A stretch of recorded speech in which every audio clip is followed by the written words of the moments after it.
Students, मैं हूं अर्पिता और आप है मेरे YouTube channel grow with biology में।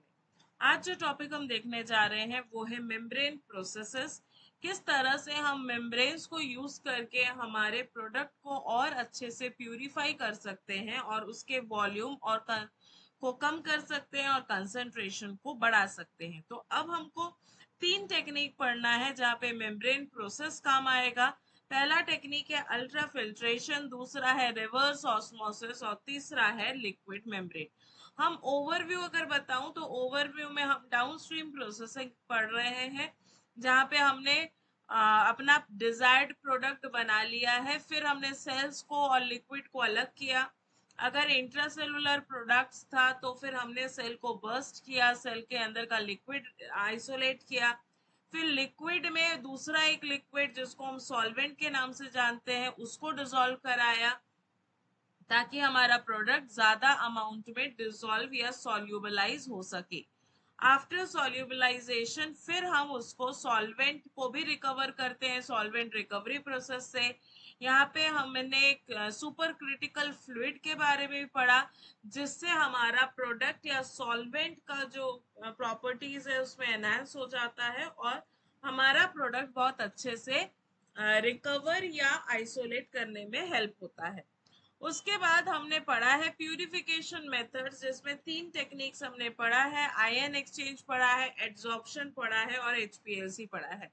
यहाँ तक पूरा प्रोडक्ट लेके आने के बाद आपका वॉल्यूम ऑफ प्रोडक्ट जो है वो कम हो जाता है। अब हम और भी अच्छे से उसको प्यूरिफाई कर पाएंगे। तो प्यूरिफिकेशन का पहला मेथड है हमारा डाउनस्ट्रीम प्रोसेसिंग में मेम्ब्रेन का यूज। तो ये डाउनस्ट्रीम प्रोसेसिंग में जो ये मेम्ब्रेन का यूज है, ये इससे फायदा क्या होगा? यहाँ पे हम एक सेमी परमिएबल या परमिएबल मेम्ब्रेन लेंगे जो कि हमारे मॉलिक्यूल्स को सेपरेट करेगा, बेसिस रखेगा molecular weight, molecular size, shape, charge, solubility या डिफ्यूजिबिलिटी। साइज और वेट तो समझ रहे हो, शेप है उसका स्ट्रक्चर कैसा दिखता है, उसमें कौन सा चार्ज है, सॉल्युबिलिटी कितने अच्छे से वो डिसॉल्व होता है कि नहीं होता है, और डिफ्यूजिबिलिटी क्या वो डिफ्यूज हो सकता है उस मेम्ब्रेन से या नहीं। तो इसके बेसिस पे हमारा प्यूरिफिकेशन डिपेंड करेगा। एडवांटेज ये है कि ये माइल्ड ऑपरेटिंग कंडीशंस है, इसमें कोई भी फिजिकल चेंजेस नहीं होगा और इसमें एनर्जी रिक्वायरमेंट बहुत कम है। हीट सेंसिटिव अगर मॉलिक्यूल्स है तो भी आप इसमें कर सकते हैं। ये कंटिन्यूस प्रोसेस में ऑपरेट कर सकता है, तो कंटिन्यूस ऑपरेशन में आप इसको यूज कर सकते हैं। ये इजीली आप इसको स्केल अप कर सकते हैं, कम से ज्यादा तक आप इजीली प्रोड्यूस करा सकते हैं। फिर आते हैं प्रिंसिपल ऑफ मेम्ब्रेन सेपरेशन। सबसे पहला मेथड है मेम्ब्रेन सेपरेशन जहाँ पे हम एक सिलेक्टिव बैरियर यूज करते हैं दोनों फेस के बीच में और उससे हमारा जो मेम्ब्रेन है उस मेम्ब्रेन से हमारा मटेरियल पास होता है और जो कंसंट्रेट है वो अंदर में रह जाता है और बाकी लिक्विड पास थ्रू हो जाता है।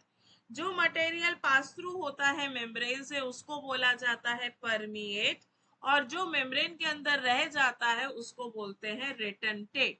तो एक वर्ड है परमिएट और एक है रिटेंटेट या फिर कंसंट्रेट। तो आपका जो फीड है आप उसको मेम्ब्रेन से पास कराइए, पास कराने के बाद दो तरह का कंपोनेंट मिलेगा। एक मिलेगा मेम्ब्रेन के अंदर, वो होगा परमिएट, और जो नहीं वो होगा रेटेनेट या कंसंट्रेट, और जो बाहर निकल जाएगा वो होगा आपका परमिएट। अब ये जो सेपरेशन है किसके बेसिस पे होगा? यहाँ पे बेसिक डिफरेंसेस आता है प्रेशर का, कंसंट्रेशन का, इलेक्ट्रिक पोटेंशियल और केमिकल पोटेंशियल का। तो ये सारे डिफरेंसेस के बेस पे आपका जो मेम्ब्रेन्स है ये सेपरेट आउट कर सकता है आपके प्रोडक्ट को और नॉन डिजायर्ड प्रोडक्ट्स को। अब देखते हैं micro filtration, ultra filtration, nano filtration या रिवर्स ऑस्मोसिस। रिवर्स ऑस्मोसिस हम आगे में डील करेंगे। ये चार तरह के जो फिल्ट्रेशन मेम्ब्रेन्स है इसमें जो पोर साइज है वो बदल जाता है। जब पोर साइज बदल जाता है तो सेपरेशन भी हायर लेवल का होता है। जैसे माइक्रो फिल्ट्रेशन में हमारा पोर साइज है 10 to 0.1 माइक्रोमीटर। यहाँ पे आपका जो फीड है वहां से परमिएट बाहर निकलने के बाद क्या क्या रिजेक्ट हो जाता है, माइक्रो ऑर्गेनिजम्स। अगले वाले में भी देखिए माइक्रो ऑर्गेनिजम्स, पर यहाँ पे अल्ट्रा फिल्ट्रेट मेम्ब्रेन्स अगर आप यूज कर रहे हैं तो उस केस में वायरसेस को भी ये रिजेक्ट कर सकता है। अगर थोड़ा और बड़े नैनो फिल्टर्स यूज करने लगे तो आपके सैंपल में अगर हार्डनेस है, पेस्टिसाइड्स है, कोई कलर प्रोडक्ट है तो उसको भी वो रिजेक्ट कर देगा। और फाइनली अगर रिवर्स ऑस्मोसिस जो इन सबसे हाईएस्ट लेवल में है वो आपके सॉल्ट को भी रिमूव कर देता है। तो ये चार तरह के अलग अलग मेम्ब्रेन्स है जो कि आपके प्रॉपर कंसंट्रेशन वाइज या membrane size wise specific products को भी रिजेक्ट कर दे रहे हैं। अगर हम मेम्ब्रेन प्रोसेस की बात करें तो हम माइक्रो फिल्ट्रेशन, अभी हमने देखा micro filtration, ultra filtration, nano filtration, reverse osmosis. फिर आते हैं dialysis, electrodialysis, liquid membrane. Dialysis और इलेक्ट्रोडायलिसिस कंसंट्रेशन के बेसिस पे होता है, इलेक्ट्रोडायलिसिस इलेक्ट्रिक पोटेंशियल के बेसिस पे होता है, जबकि micro filtration, ultra filtration, nano filtration और रिवर्स ऑस्मोसिस ये सारे प्रेशर के बेसिस पे होता है। लिक्विड मेम्ब्रेन जो है वो कंसंट्रेशन या केमिकल पोटेंशियल ग्रेडियंट के बेसिस पे होता है। तो ये अलग अलग तरह के मेम्ब्रेन प्रोसेस है जो आपको प्यूरिफिकेशन में हेल्प करेंगे। पहला आते हैं अल्ट्रा फिल्ट्रेशन में। ये प्रेशर ड्रिवन मेम्ब्रेन प्रोसेस है जो कि प्रोडक्ट को कंसेंट्रेट करने में, एंजाइम को रिकवर करने के लिए, वायरस को रिमूव करना है, कोलाइडल पार्टिकल्स को रिमूव करना है, मैक्रोमोलिक्यूल्स को सेपरेट करना है और प्रोडक्ट के कंसेंट्रेशन को और बढ़ाने के लिए यूज किया जा सकता है। अगर हम प्रिंसिपल की बात करें तो अल्ट्रा फिल्ट्रेशन एक प्रेशर को यूज करता है जिसके थ्रू लिक्विड जो है वो फोर्सफुली सेमी परमेबल मेम्ब्रेन को क्रॉस करता है। जब ये मेम्ब्रेन को क्रॉस करता है तो लार्ज मॉलिक्यूल को ये मेम्ब्रेन अपने में रोक लेता है, वाटर, सॉल्ट और स्मॉल मॉलिक्यूल्स को वो आगे जाने देता है। अब जो मेम्ब्रेन आपने यूज किया है उसके हिसाब से आपके सैंपल का कट ऑफ निकल जाता है। जो हाइयर मॉलिक्यूलर वेट है या लार्ज मॉलिक्यूलर वेट है वो मेम्ब्रेन में रुक जाएगा और बाकी आगे रिलीज आउट हो जाएगा। अब जो ये प्रोटीन सॉल्यूशन है उसमें क्या क्या हो सकता है, प्रोटीन हो सकता है, वाटर हो सकता है और सॉल्ट हो सकता है। अल्ट्रा फिल्ट्रेशन के बाद वाटर और सॉल्ट परमिएट में निकल जाएगा और मेम्ब्रेन के अंदर या कंसंट्रेटेड प्रोटीन आपके पास अलग से आ जाएगा। तो इसलिए हम अल्ट्रा फिल्ट्रेशन यूज कर सकते हैं। अल्ट्रा फिल्ट्रेशन में कॉमन मेम्ब्रेन जो यूज होता है वो क्या क्या है, वो है आपका cellulose acetate, regenerated cellulose, polysulfone, polyethersulfone, polyamide या फिर सेरामिक मेम्ब्रेन।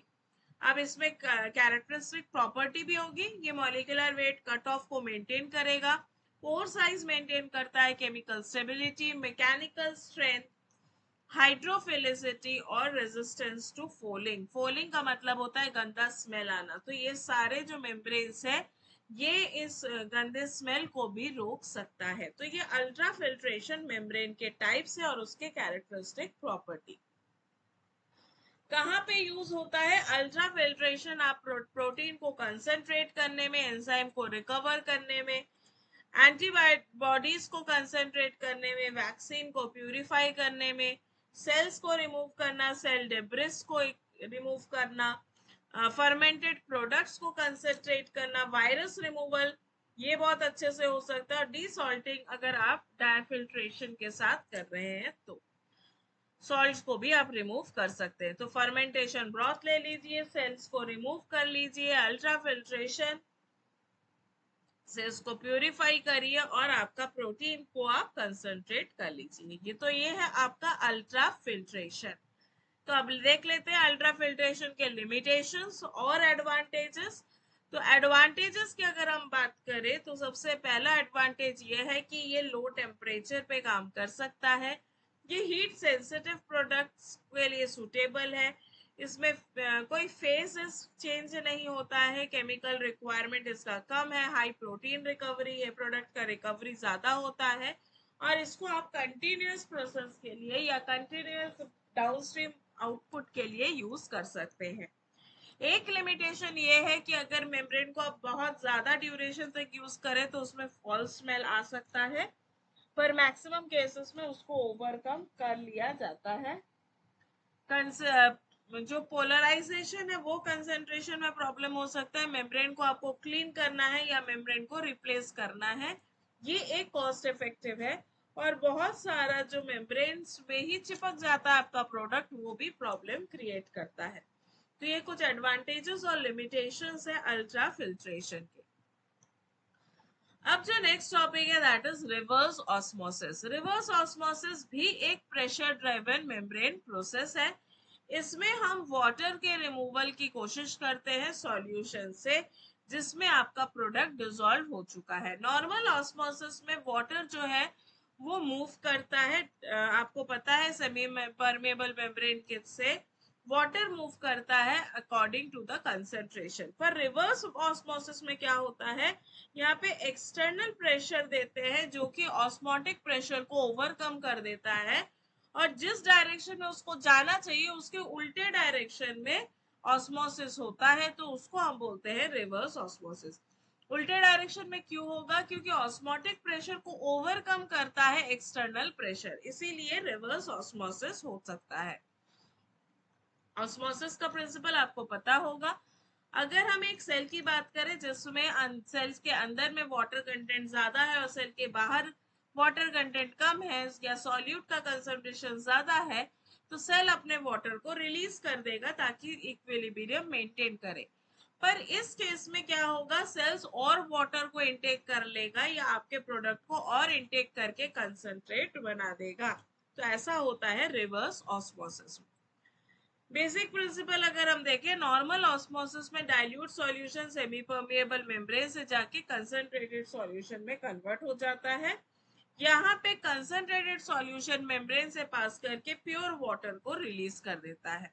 तो मेम्ब्रेन के अंदर क्या रहेगा, मेम्ब्रेन के अंदर सॉल्ट, आपका ऑर्गेनिक मॉलिक्यूल्स और डिसॉल्व्ड इम्प्योरिटीज रह जाएगा, जबकि प्योर वाटर जो है वो परमिएट के थ्रू पास आउट हो जाएगा।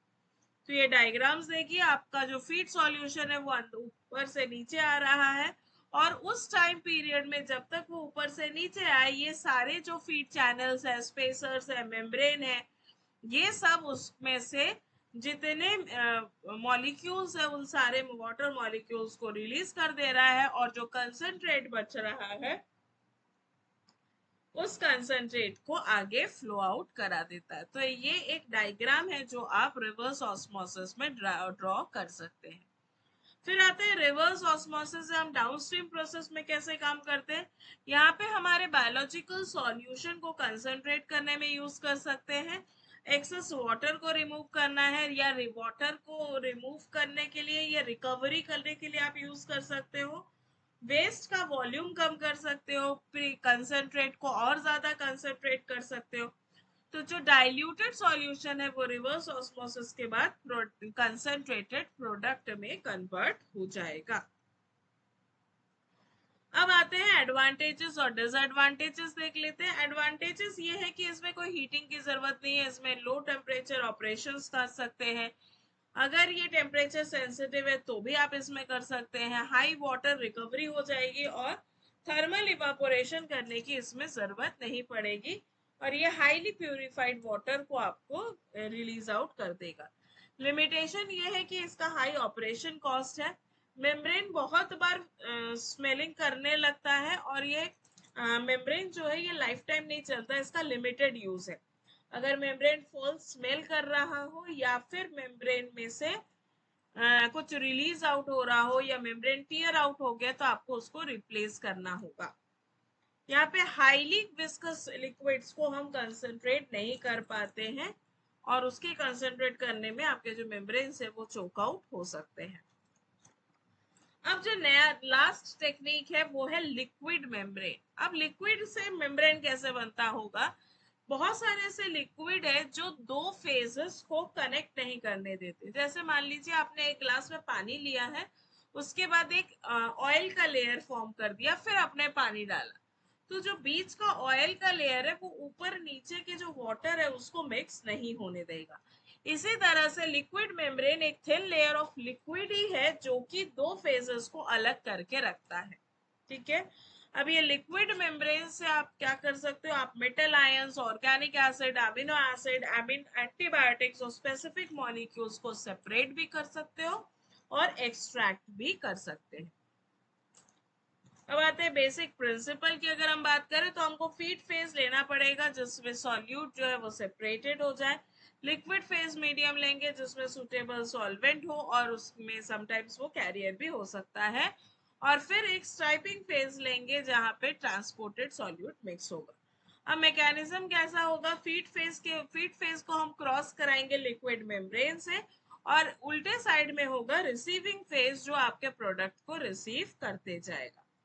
ये देखिए बहुत सारे तरह का लिक्विड मेम्ब्रेन से डायग्राम है। यहाँ पे देखिए लिक्विड मेम्ब्रेन, उसके अंदर डोनर फेजेस होता है, फीड होता है, वो दोनों फेजेस को सेपरेट करके रख सकता है।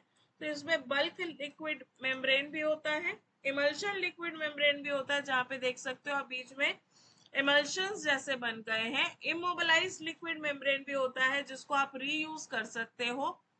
जो इमल्शन इमोबलाइज सिस्टम है, इमोबलाइज सिस्टम जो है वो सपोर्ट के साथ बनता है, वैसे ही सपोर्टेड लिक्विड मेम्ब्रेन होता है, उसमें भी आपका जो एक्सेप्टर फेज है उसमें उसको आप एक एज अ सपोर्ट यूज कर सकते हो। फिर आता है liquid membranes, contain liquid membranes, वहां पे भी दोनों फेजेस के बीच में आपका लिक्विड मेम्ब्रेन होगा जो कि एक सपोर्ट सिस्टम जैसा वर्क करेगा। सपोर्टेड लिक्विड मेम्ब्रेन में एक लिक्विड मेम्ब्रेन है जो कि इमोबिलाइज होता है पोर्स के अंदर या सॉलिड पोरस मटेरियल के अंदर, जिसका एडवांटेजेस है कि इसमें थिन मेम्ब्रेन लेयर्स होता है, फास्ट मास ट्रांसफर होगा और लोअर मेम्ब्रेन का वॉल्यूम होगा। लॉस ये है कि मेम्ब्रेन लिक्विड जो है वो गायब हो जा सकता है। इमल्शन में जब हम यूज करते हैं तो मेम्ब्रेन फेजेस में इमल्शंस होते हैं वो ड्रॉपलेट जैसे दिखते हैं। एडवांटेज ये है कि वो लार्ज सरफेस एरिया प्रोवाइड करते हैं, मास ट्रांसफर बहुत फास्ट करते हैं और सेपरेशन एफिशिएंसी इसकी हाई होती है।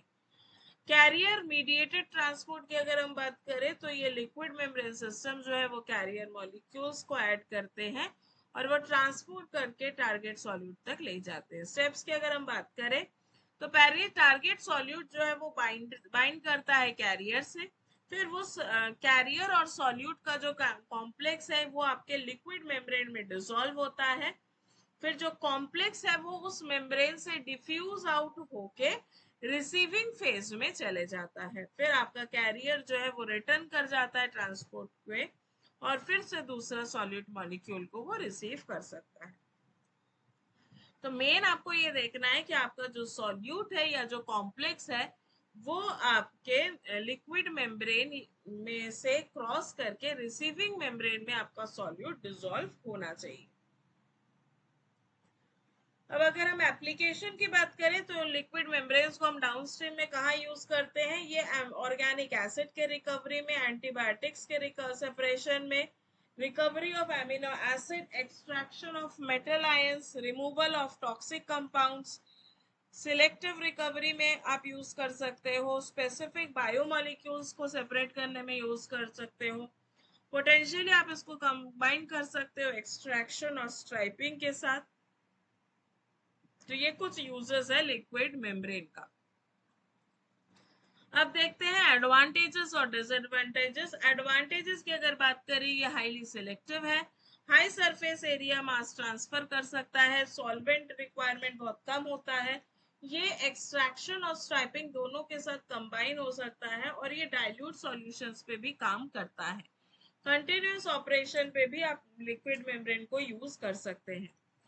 इस में डिसएडवांटेज मेजर ये है कि लिक्विड मेम्ब्रेन जो है वो स्टेबल नहीं होता है, वो कभी भी लीक आउट हो सकता है और आपका पूरा सैंपल मिक्स आउट हो सकता है, ये इमल्शन ब्रेक हो सकता है और लार्ज स्केल ऑपरेशन के लिए ये सुटेबल नहीं है। इसमें कॉम्प्लेक्स प्रोटोकॉल्स होते हैं जिसके कारण ट्रेंड या अनट्रेंड पर्सन्स उसमें नहीं काम कर पाएंगे। अब अगर हम ओवरऑल कंपेयर करें तो अल्ट्रा फिल्ट्रेशन का मेन प्रिंसिपल है साइज बेस पे, रिवर्स ऑस्मोसिस है प्रेशर ड्रिवन और लिक्विड मेम्ब्रेन है सॉल्यूट ट्रांसपोर्ट पे। अगर हम फोर्स की बात करें तो अल्ट्रा फिल्ट्रेशन और रिवर्स दोनों हाई प्रेशर पे काम करते हैं, जबकि लिक्विड मेम्ब्रेन कंसंट्रेशन या केमिकल पोटेंशियल पे वर्क करता है। जो मेन प्रोडक्ट बनता है वो स्पेसिफिक सॉल्यूट का होता है in liquid membrane. Ultra filtration और रिवर्स ऑस्मोसिस में ये प्रोटीन्स और मैक्रोमोलिक्यूल्स या वाटर या सॉल्युबिलिटी में काम आता है। इन अल्ट्रा फिल्ट्रेशन और रिवर्स ऑस्मोसिस में dense semi permeable membrane use होता है, जबकि लिक्विड मेम्ब्रेन में लिक्विड बैरियर के हिसाब से यूज होता है।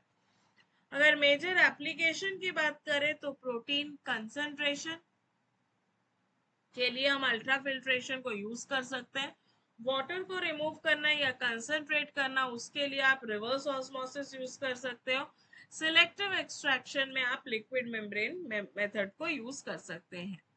अगर हम ऑपरेटिंग प्रेशर की बात करें, रिवर्स ऑस्मोसिस में सबसे ज्यादा प्रेशर लगता है, अल्ट्रा फिल्ट्रेशन में मॉडरेट और लिक्विड मेम्ब्रेन में प्रेशर ना के बराबर लगता है। सिलेक्टिविटी की अगर बात करें तो हाईली स्पेसिफिक जो है वो है लिक्विड मेम्ब्रेन।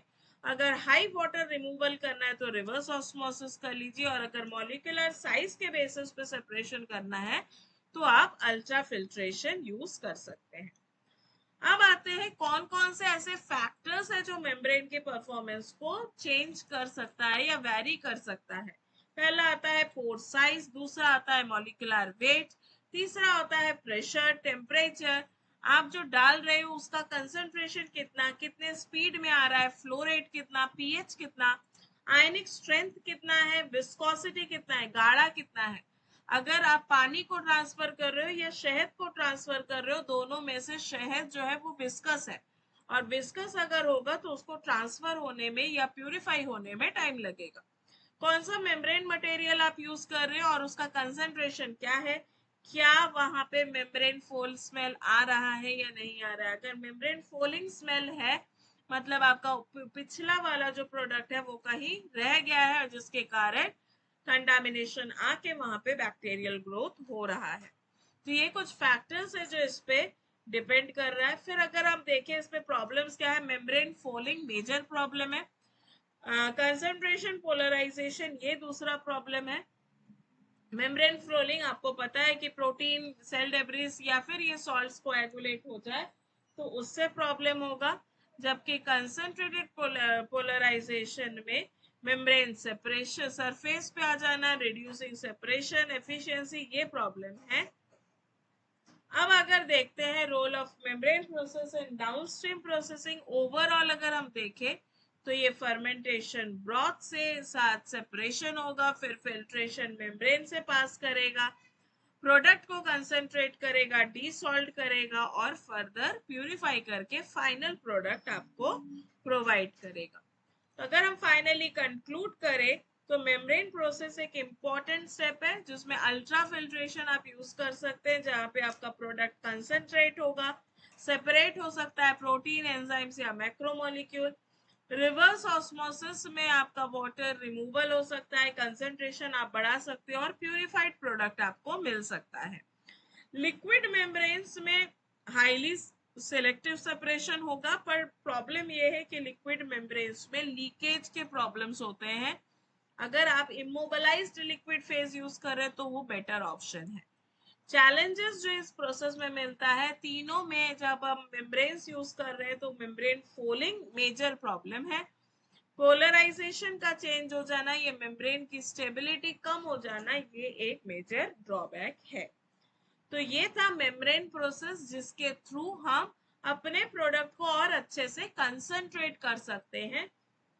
नेक्स्ट जो टॉपिक हम पढ़ेंगे वो होगा ड्राइंग एंड क्रिस्टलाइजेशन। अभी भी आपका जो प्रोडक्ट है वो लिक्विड फेज में है, अगर आप इसको ड्राई कर दो या क्रिस्टल्स में कन्वर्ट कर दो तो ट्रांसपोर्टेशन बहुत इजी हो जाता है। अब मान लीजिए आपको सिट्रिक एसिड आप प्रोड्यूस कर रहे हो, तो सिट्रिक एसिड को अगर मुझे लिक्विड फॉर्म में हमको मिल रहा है तो उसको ट्रांसफर करने के लिए कांच की शीशी में ट्रांसफर करना है। अगर ऑल ओवर इंडिया आप ट्रांसपोर्ट कर रहे हो तो ट्रांसपोर्टेशन में बहुत सारी कांच की शीशियां टूट सकती है और आपको लॉस हो सकता है। तो उसको ओवरकम करके सिट्रिक एसिड को पाउडर्ड फॉर्म में करके पैक करके आप प्लास्टिक्स में रैप करवा के पैक करवा के आप उसको सेल आउट करा सकते हैं, जो कि अब फटने की चांसेस कम हो जाएंगी और साथ ही साथ उसको यूज करना भी और ट्रैवल कराना बहुत इजी है। तो हैंडल विद केयर वाला ऑप्शन हट जाएगा अगर आपका प्रोडक्ट क्रिस्टलाइजेशन या ड्राई फॉर्म में अवेलेबल है। तो हम नेक्स्ट प्रोसेस पढ़ेंगे ड्राइंग एंड क्रिस्टलाइजेशन, फिर हमारा कंप्लीट डाउनस्ट्रीम प्रोसेसेस एंड होगा। एक टॉपिक बचेगा, वो है कि जो जहां जहां पे हम वॉशिंग कर रहे हैं, रिमूव कर रहे हैं, तो वहां पे जो सॉल्ट एक्सट्रैक्ट निकल के हम वेस्ट में डाल रहे हैं, उसको कैसे आपको चेक करना है या रिमूव करना है। तो वो हम प्रोडक्ट के बाद वेस्ट रिमूवल जरूर से पढ़ेंगे। तो आज के लिए इतना ही। अगर आप यहाँ तक बने हैं, आपको टॉपिक समझ में आया है, तो एक लाइक करिए, शेयर करिए और बेल आइकन दबा के रखिए ताकि आपके पास अपकमिंग वीडियोस पहुंच सके। Thank you and happy studying.